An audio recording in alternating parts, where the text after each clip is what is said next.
할렐루야, 편히 주무셨습니까? 오늘도 풍성한 은총 가운데 기쁨이 충만한 복된 하루가 되시기를 바랍니다. 4월 14일 새벽 기도를 시작하겠습니다. 다 같이 사도신경 하시겠습니다. 나는 전능하신 아버지 하나님 천지의 창조주를 믿습니다. 나는 그의 유일하신 아들 우리 주 예수 그리스도를 믿습니다. 그는 성령으로 잉태되어 동정녀 마리아에게서 나시고 본디오 빌라도에게 고난을 받아 십자가에 못 박혀 죽으시고 장사된 지 사흘 만에 죽은 자 가운데서 다시 살아나셨으며 하늘에 오르시어 전능하신 아버지 하나님 우편에 앉아 계시다가 거기로부터 살아있는 자와 죽은 자를 심판하러 오십니다. 나는 성령을 믿으며 거룩한 공교회와 성도의 교제와 죄를 용서받는 것과 몸의 부활과 영생을 믿습니다. 아멘. 사랑의 주님, 오늘도 은총의 시간으로 인도해 주심에 감사드립니다. 이 하루도 주님을 느끼고 주님과 동행하는 복된 하루가 되게 해주시고 계획한 바를 이루며 더 사랑하고 더 섬기는 복된 하루가 되게 하여 주시옵소서. 이 시간 주님의 은혜를 간절히 기다리오며 예수님의 이름으로 기도드립니다. 아멘. 찬송가 320장입니다. 나의 죄를 정케하사. 320장 1절 2절 간주 3절 4절입니다.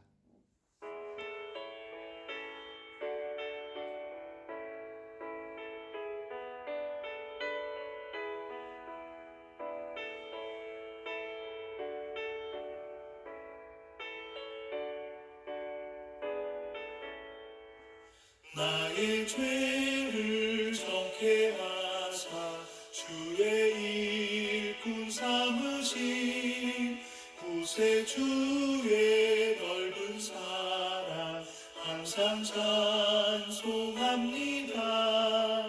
나를 일꾼 삼으신 주 크신 능력 주시고 언제든지 주 뜻대로 사용하여 주소서. 내게 부어주시려고 은혜 예비하신 주의 은혜 채워주사 능력 있게 하소서. 나를 일꾼 삼으신 주 크신 능력 주시고 언제든지 주 뜻대로 사용하여 주소서.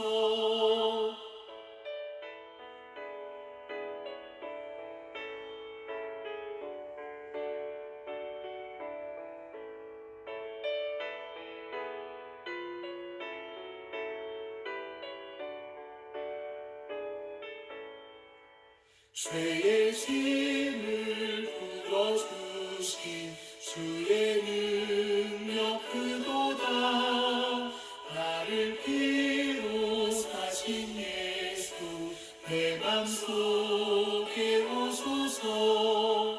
나를 일꾼 삼으신 주 크신 능력 주시고 언제든지 주 뜻대로 사용하여 주소서. 주여 내게 성령으로 충만하게 채우사 생명수와 강물처럼 흐르게 하옵소서. 나를 일꾼 삼으신 주 크신 능력 주시고 언제든지 주 뜻대로 사용하여 주소서. 아멘.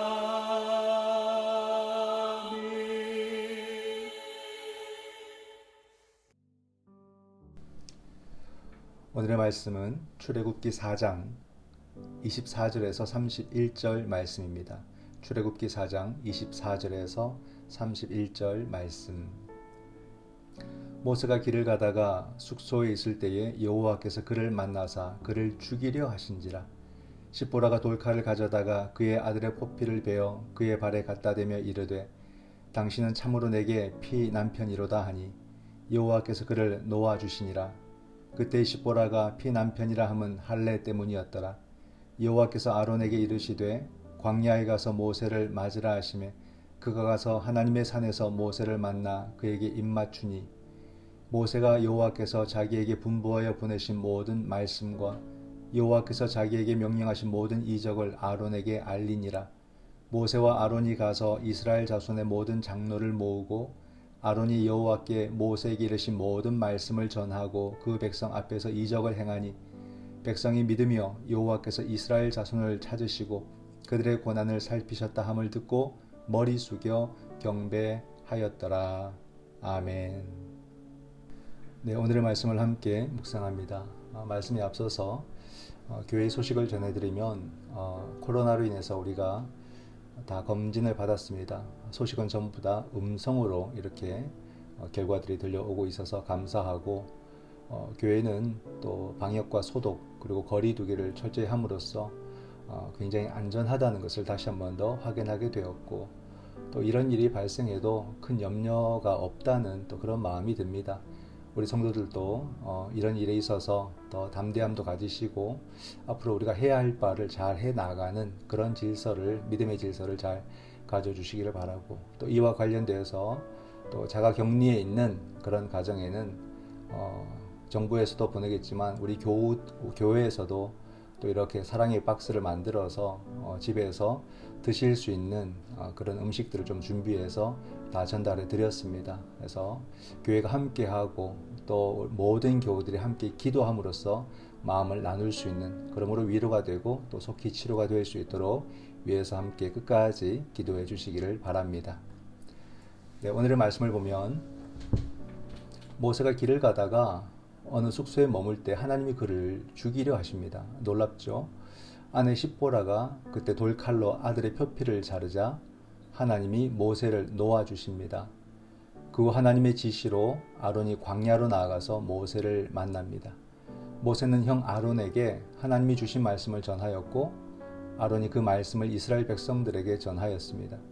백성들은 그 말씀을 듣고 하나님께 경배하게 되지요. 오늘의 말씀은 어떤 교훈과 또 어떤 의미를 전해주고 있는지 함께 살펴보겠습니다. 본문 에서를 봅니다. 소명의 길을 가고 있는 모세를 하나님이 갑자기 공격하신 것은 구약 성경의 난해 본문 중 하나입니다. 이 일을 통해서 하나님은 다음과 같은 일을 이루십니다. 첫째, 모세가 소명에 전념하기 전에 먼저 자신을 돌아보게 하십니다. 창세기 17장 11절에서 14절에 따르면 하나님께 속한 모든 남자는 할례를 받아야 되는데 모세는 광야에 있는 동안 자기 아들들에게 할례를 시행하지 못했을 것입니다.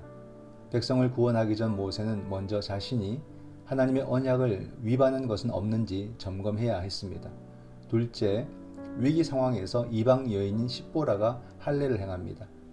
아들의 할례를 행하는 적극성을 통해서 그녀 역시 하나님 백성의 편입됨을 선언하는 것입니다. 소명만큼 중요한 것이 가족 구성원의 신앙입니다. 하나님이 모세를 갑자기 공격하신 이유는 무엇일까요? 라는 질문입니다. 이게 바로 난해 본문이라는 거죠. 하나님의 일을 하면서 말씀에 순종하지 않아 걸림이 되는 일이 있다면 무엇인가요? 라는 질문입니다. 네, 하나님이 모세를 갑자기 죽이시려 한 이야기는 난해 본문이라고 말을 하죠. 해석이 어렵다는 뜻입니다.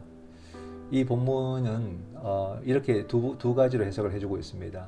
이것이 첫째로는 모세가 소명에 전념하기 전에 먼저 자신을 돌아보는 시간이라고 이렇게 해석을 합니다. 할례는 하나님과 언약이기 때문에 모세가 사명에 앞서서 먼저 하나님 말씀에 바로 서야 했음을 알려주는 사건이다. 이렇게 해석을 하고 있는 것이죠. 둘째는 위기 상황에서 아내 십보라의 신속한 행동을 부각시키면서 가족이 하나된 믿음을 가짐으로 소명은 온전한 바탕 가운데 시작할 수 있다는 것을 부각시켜주고 있습니다. 십보라가 알고서 행동을 했다는 것은 이미 할례에 대해서 모세도 충분히 알았고 그 이야기를 십보라에게 전해줬던 거죠. 그런데도 할례를 행하지 않고 있었던 모세의 모습이니까 하나님께 꾸중 들을 만한 그런 사건이라고 볼 수가 있을 것입니다. 그렇습니다. 모세가 하나님의 부르심을 받은 곳은 하나님의 산 호렙이었죠. 호렙산. 모든 것은 다 이 믿음의 바탕에서 시작하는 것입니다. 그렇기 때문에 그 과정도 결국 믿음의 질서대로 이루어져야 했던 것이죠. 놓치고 있는 것이 무엇인지, 그죠? 결핍된 것이 무엇인지를 살피고서 하나님의 사역에 도전해야 함을 깨닫게 됩니다. 그리고 여기서 또 우리가 보게 되는 것은 뭐냐면 모세의 이 위대한 사역에는 언제나 여인들의 도움의 손길이 나타나고 있습니다. 우리가 알다시피 모세가 태어났을 때, 그죠? 그때 보면 히브리 산파 십보라와 부하가 그의 생명을 지켜주었고, 또 나일강에서는 바로의 공주가 그를 건졌고, 그리고 어머니의 손에서 자랐고, 그리고 이방 여인 십보라에 의해서, 그죠? 하나님의 칼을 피하는 그런 장면이 나옵니다. 여인의 믿음들은 어찌 보면 성경에서도 크게 부각되는 일이 많지는 않지만 그들의 열매가 얼마나 크고 위대한지를 보여줍니다. 믿음의 역사는 이런 거예요. 겉모습으로 드러나는 모습에 우리가 마음 빼앗기지 말고 믿음의 행동에 더 마음을 집중해야 한다는 것을 우리가 알 수가 있습니다. 또한 내가 가는 길은 나 혼자만의 힘이 아니라, 나 혼자만의 지혜가 아니라 먼저는 주님의 은총이요, 그리고 수많은 도움의 손길이 있다는 사실을 우리는 알아야 되는 거죠. 거기에는 특히 수많은 도움의 손길이라는 것은 힘이 세고 가진 자들의 도움이 아니라 여인들처럼 연약하고 작은 이름 모를 사람들의 기도와 손길이 나를 도우고 있다라는 사실을 우리는 알 수 있어야 됩니다. 그렇기 때문에 끝까지 겸손하며 모든 생명을 소중히 여길 수 있는 그런 사명자가 되어야 한다라는 사실입니다. 두 번째 본문 해설입니다. 하나님은 사명자의 앞길을 세심하게 인도하시며 격려하십니다. 아들의 할례로 위기를 모면하고 가족 구성원의 신앙이 새롭게 된 후 모세는 하나님의 세심한 배려를 경험합니다. 먼저 그의 형 아론을 하나님의 산에서 만납니다. 시간을 가늠해 볼 때 하나님이 모세를 부르실 무렵 아론도 부르신 것 같습니다. 사역 시작의 단계에서 소명의 동반자를 얻는 것은 큰 힘이 됩니다. 모세의 우려와는 달리 하나님의 구원 계획을 듣고 이적의 증거를 본 장로들과 백성은 하나님을 경배합니다. 구원이 이루어지기까지 크고 작은 굴곡을 경험하겠지만 사역의 첫 순간에 모두에게 환영받는 것은 사명자의 마음을 담대하게 만듭니다. 질문을 보면 소명의 첫걸음을 뗀 모세에게 하나님이 베푸신 세심한 은혜는 무엇인가요? 내가 최근에 경험한 하나님의 세심한 은혜는 무엇인가요? 네, 질문에 답변해보면 더욱더 우리 삶이나 또 우리 신앙들이 구체화되는 것을 경험하게 될 것입니다. 모세가 가는 길에는 하나님의 세심한 배려가 있다는 거죠. 그 배려는 하나님 사역의 본질을 닮아 있습니다. 하나님은 하나님 나라 사역을 위해서 언제나 사람을 부르신다고 했잖아요. 하나님 혼자서 다 하시는 것이 아니라 사람이 연약하고 부족하고 어떨 땐 배신도 하지만 그럼에도 또다시 사람을 부르시는 것이 하나님의 그런 섭리의 방법이십니다. 근데 마찬가지로 모세를 도우시는 하나님의 배려는 모세에게 사람을 붙여주시는 거죠. 형 아론을 함께 부르셨고 이스라엘의 장로들을 부르셨고 그리고 그 백성들을 부르셨습니다. 이처럼 우리는 결코 홀로 서 있다고 외로워하거나 우울해할 필요가 없습니다. 그리고 나 혼자 했다는 마음으로 교만해서도 안 됩니다. 본질은 하나님이 다 하시는 거죠.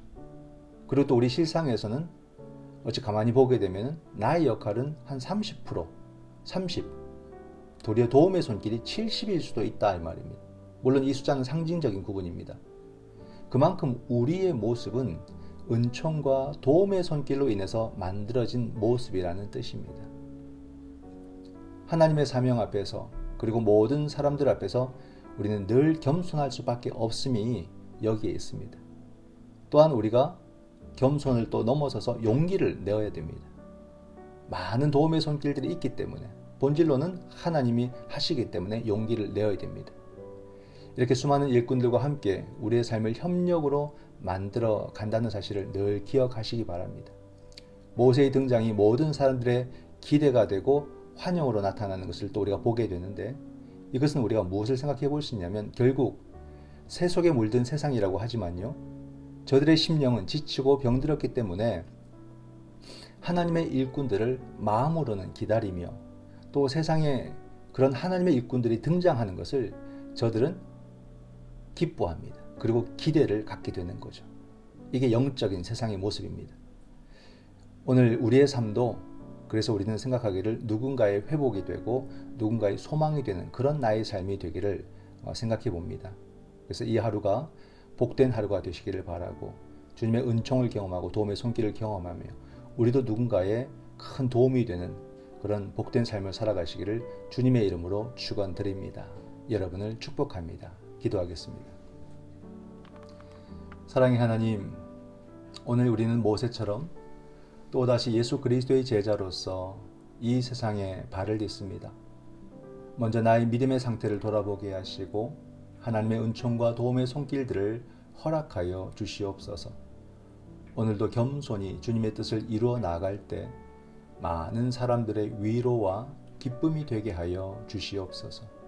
이 하루도 주님의 기쁨이 되기를 원하오며 예수님의 이름으로 기도드립니다. 아멘. 지금은 우리 주 예수 그리스도의 은총과 아버지 하나님의 크신 사랑과 성령 하나님의 위로 교통 하나 되게 하심이 믿음 앞에서 자신을 돌아보고 하나님의 은총 가운데 사명의 걸음걸음을 잘 걸어가기를 원하는, 그러므로 하나님께 영광, 세상의 소망이 되기를 원하는 사랑하는 주의 자녀들과 저들의 가정 위에 지금부터 영원토록 함께 하시기를 간절히 축원하옵나이다. 아멘.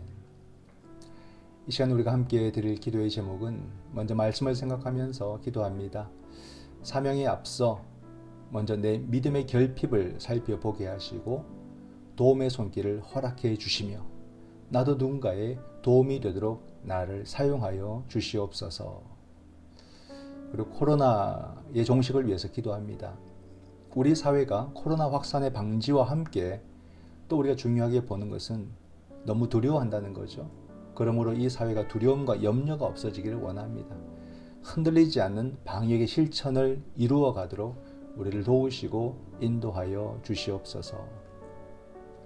미얀마를 위해서 기도합니다. 지금까지 70일 동안 710명이 죽었습니다. 참 너무나 가슴이 아프고 참담합니다. 그러나 또 한편 국민들은 이 민주화를 포기하지 않고 있습니다. 그러니 우리도 기도를 포기할 수가 없습니다. 주여 저들을 도우시고 보호하시고 악의 힘을 소멸시켜 주시옵소서.